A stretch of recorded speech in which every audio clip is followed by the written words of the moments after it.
Okay, well, we got a few requests for a breakdown of what we do in the cam department, and let's take a look. All right, everything basically runs wireless here. We have a wireless router behind the seat here, and in general, when you see the equipment, it's decidedly low tech.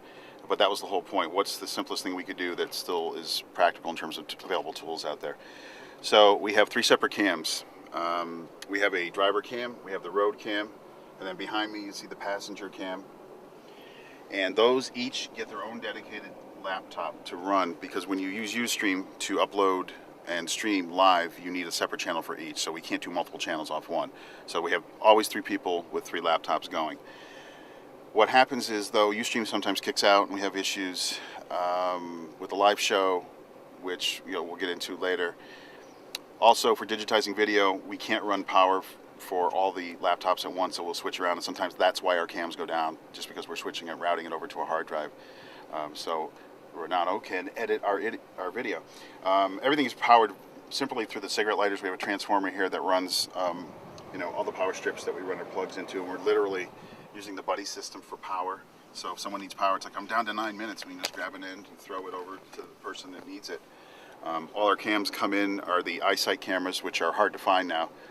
And when you can, they're on eBay and extremely expensive.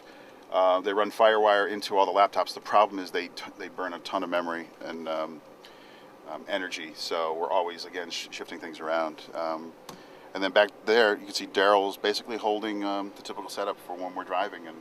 Which is iced tea, which keeps the human portion of our technology cooled, and then a laptop. So yeah, we've got a webcam fed in here. We've got a router, and then a couple of the laptops also have Sprint cards and power, which you can see I'm off right now, which we're always sharing power. So pretty low tech for the most incredible high tech dashboard of any agency on earth.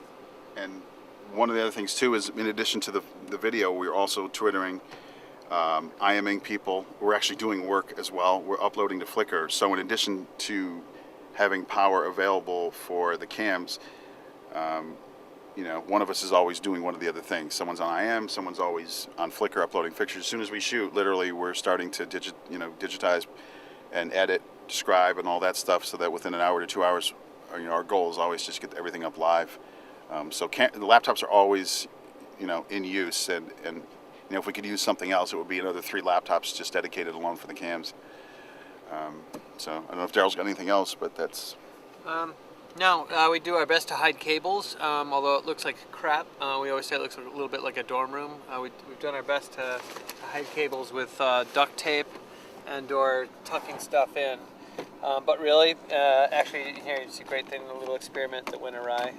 Gotta fix that before we go back to Avis.